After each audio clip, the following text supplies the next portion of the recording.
I really think if you're going to use it in your practice, specifically with your marketing, one of the key pieces is to really understand how to write the right kind of prompt. Yeah. And to ask it those specific questions. And so kind of back to the idea of the blog post, you ask it to write you a 500-word original blog post on the topic of, why you should wear sunscreen.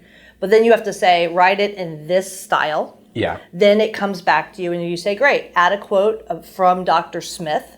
Then it adds a quote from Dr. Smith. And you say, you know what, make it a little more conversational. Makes it a little more conversational, things of that nature. But I think just because you can write the blog post doesn't mean it's going to come back how you necessarily need it. Hey there, welcome to the Dr. Marketing Tips Show. I am Jennifer. And I'm Corey. And today we're going to talk about one of our favorite topics, and that is AI. It is all the rage right now. And we get asked all the time, are you using AI? And are you scared of it? And the answer is yes, and not so much. I'm scared of it because I feel as if sometimes our team has leaned into using artificial intelligence, specifically ChatGPT, thinking it can do their job. And it's just like everything else. Every action has a reaction, and the reaction is more work on other people because something that seems like a quick fix isn't necessarily a quick fix. Yeah, all right, so let's start at kind of square one. So we say AI and artificial intelligence. What we're referring to in this instance is really like what's called generative AI, which is basically you can put a prompt into something and it will spit something back out at you. So it is trained on like a knowledge base. So one of the most popular is ChatGPT. If you guys are watching this or listening to this, you've probably heard of that. You can use it for a myriad of different things. You can treat it like a search engine. You can tell it to do things for you, which is kind of the example that you were just giving with our team. It can make you more efficient, but it can also create more work. So a great example of how to use that if you're listening to this podcast would be you are a dermatology practice and you want to write a blog post, and you want to write a blog post about the importance of sunscreen during the summer in this hot climate, but you don't actually want to do any of the work. You can go to ChatGPT and say, hey, I want 500 words original about this topic. Thank you. Hit enter, you get your blog post. Now the problem comes in with one, is that actually accurate? And then two, does the language match? Is the voice correct for your practice? And it can open up just kind of like a Pandora's box when not used properly. But if you know what you're doing and you've kind of got a plan in place, yeah, it can totally save you from writing that blog post from scratch, as an example. Yeah, and I think that for the purpose of this conversation, you can, if you're following the news, and even if you dive in just one layer deeper on the news, you can see that there's many applications that AI is getting pulled into, and so it's very stackable, like from a tech standpoint, where they're using the foundation of, let's say, ChatGPT, along with whatever software is out there to perform a specific function and to help the software perform it better. Our purposes today are going to be all, for the most part, like marketing or operations or things related to writing or things of that nature, because that's how we're using it on a day-to-day. So I think it'd be really helpful for us to share some examples. I think that's one thing that has always kept us for 300 plus episodes like in the business is that we share actual real world examples. So are you using it to write blog posts, Corey? Yeah, absolutely. But so the difference is you can use it to write the blog post, but you sort of, you have to know that it is not just I'm going to copy this from over here and then I'm going to paste it over here. So are there efficiencies there? Absolutely. But you still need to know kind of what you're doing and making sure that whatever you do produce is actually the correct endpoint for whatever you're trying to do. So you can do blog posts. Yes. You can do email campaigns. That's something that we use it for constantly. So for example, if you need to create some sort of an email newsletter to patients, or you want some sort of email sequence to market maybe a new service that you've just got at your med spa as an example, it's great at that. It will, for the most part, produce something that I would say on average when we do something, it's probably about, like 70 to 80%. I feel like at the beginning, Yeah. Like a couple months ago, it was about 80%. Yeah. You think And less now? now, I think it's less. Interesting. And I think it's partly because maybe I really think if you're going to use it in your practice, specifically with your marketing, one of the key pieces is to really understand how to write the right kind of prompt. Yeah. And to ask it those specific questions. And so kind of back to the idea of the blog post, you ask it to write you a 500-word original blog post on the topic of, why you should wear sunscreen. But then you have to say, write it in this style. Yeah. Then it comes back to you and you say, great, add a quote from Dr. Smith. Then it adds a quote from Dr. Smith. And you say, you know what, make it a little more conversational. Makes it a little more conversational, things of that nature. But I think just because you can write the blog post doesn't mean it's going to come back how you necessarily need it. Like, for example, we had one of our client success managers come to us today and said she had sent an article over, a piece of long form content, which was part of a package for a client, and said, hey, I need you to review this. She said when she got it back, they had taken it out of our document, put it into a Word document, and the woman said, oh, I had some time. I was laying in bed and I rewrote this. And Lexi said, well, I know for a fact that ChatGPT wrote it because it's using extra words. And so it uses a lot of extra adjectives, and you can see it. Remarkable, extraordinary, highly intelligent when it's referring to the doctor. And so you see that stuff. Yeah. And so just because it's doing it for you doesn't mean you don't need someone else to kind of check it behind. Yeah, that's a good point. When you actually are going to use some of this generative AI, it does still require some input and some focus from you to make sure that whatever content it's producing is correct. So you can use it, like we said, for blog stuff. You can use it for social media posts. I find that it's still pretty good at that. So let's say we've got this post we were just talking about. You go back and forth 6 or 7 times, whatever it takes with ChatGPT in this example. You get it to where you want it. Then you can say, great, now write me 10 social posts based off of this blog piece. Yeah, so I happen to be reviewing a lot of social posts right now. And we have our teams that are using, because social is probably one of the hardest things to write, in my opinion. Agreed. So they're using ChatGPT to tee up the social post. So what I like about it is they're using it, like you can throw in a URL and say, write me a social post for this. And then you can say, make it more conversational, shorten the length, add emojis. I really like the add emojis function because then it'll add the best emojis to go with it. Right, and hashtags too. It'll add the hashtags and it'll do that research. But then I go in to review the social that they're doing, and it's not adding the links to the pages that I need. It's often writing in third person, and then it's over exaggerating with adjectives that do not need to be there. And so it's still requiring multiple iterations of going back and proofing it and editing it. It's making my job a little bit easier because now I know they're taking a shortcut, which is fine, but now I'm having to double down on the proofing. Sure, that totally makes sense. And same thing when you're using it for research purposes. So can you use it to do market research? Yeah, absolutely. But can you believe it? Maybe. You can't trust it 100% of the time. But so for example, you could say, tell me 10 things that matter most right now to an orthopedic practice, and give me some KPIs. And it'll give you 10 things. Now, is that actually what matters most? I don't know, maybe, probably not. It's just gonna kind of give you the answer that, the best that it can. And sometimes that's accurate, sometimes it just straight up makes something up. So there was just a story, I think it was last week I saw it, where a lawyer went to trial with a bunch of, and he cited a bunch of previous court cases.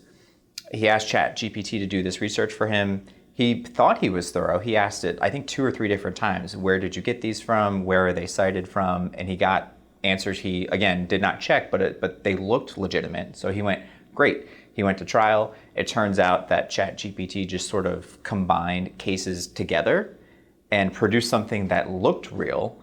And he, I think, it goes without saying, is in a world of trouble because he presented this in a court of law and it was all completely false. Yeah, I have a similar story, but not one that could end me in jail. But I had a client who wanted me to write something. I needed to summarize I needed to summarize some kind of document, and I needed to list out the physicians with their titles and whatnot. And I was supposed to have somebody else doing it, but instead it fell on me, which typically those type of things do not fall on me. And so I said, here's the URL, write me a 3-paragraph blog post summarizing whatever service and the doctors that are associated with it. Because it was all on the page, it just needed to be rewritten. It did it, gave it back to me, and I was like, dang, this is fast.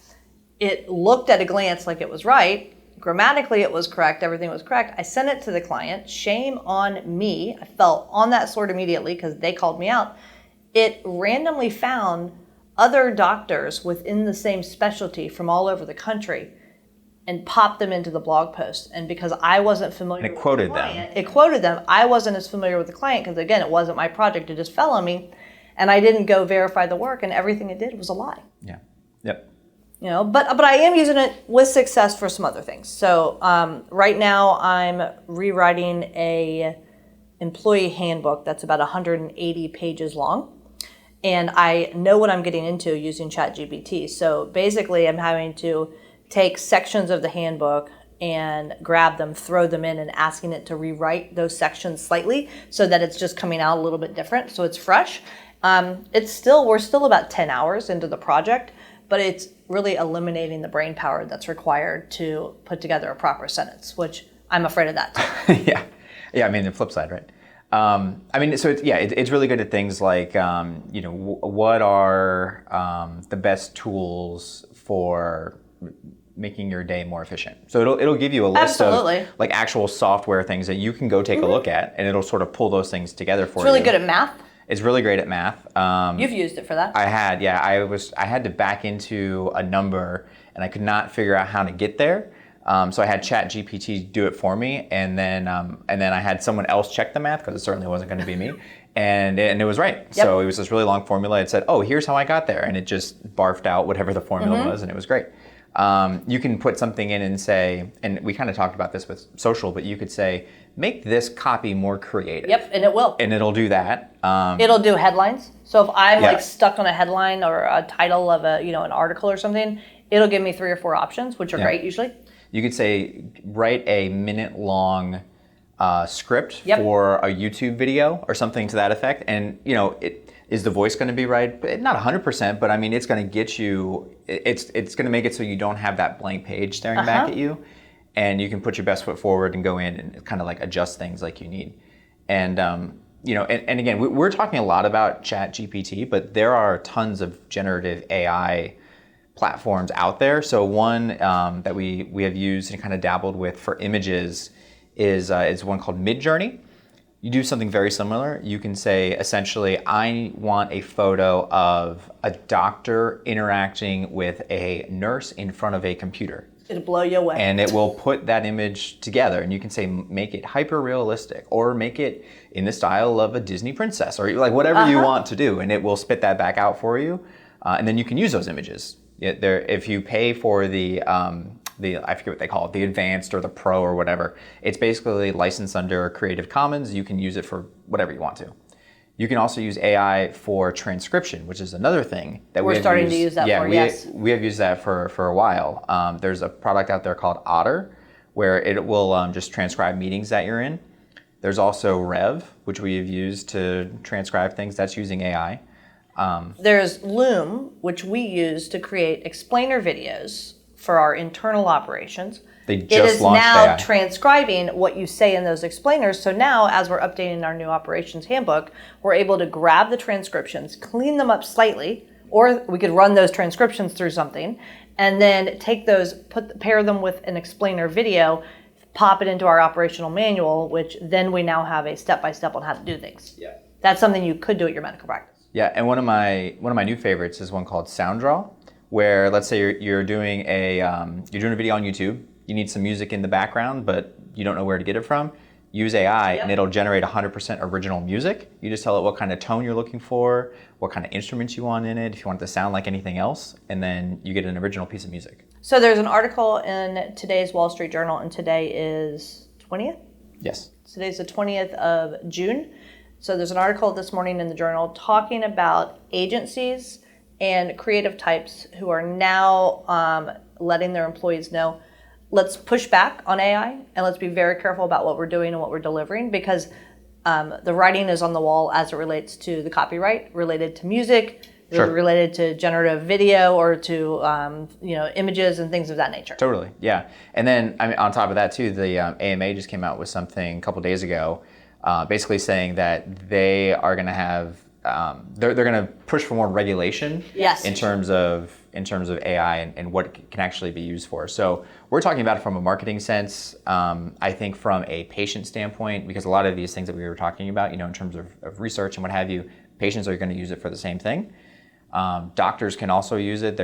I was just reading there was like a new take on essentially a GPT, Yep. not Chat GPT, but a generative protocol like that, where it's going to be able to reach across to different EHRs if they're open to it, and then help combine notes, which is incredibly powerful.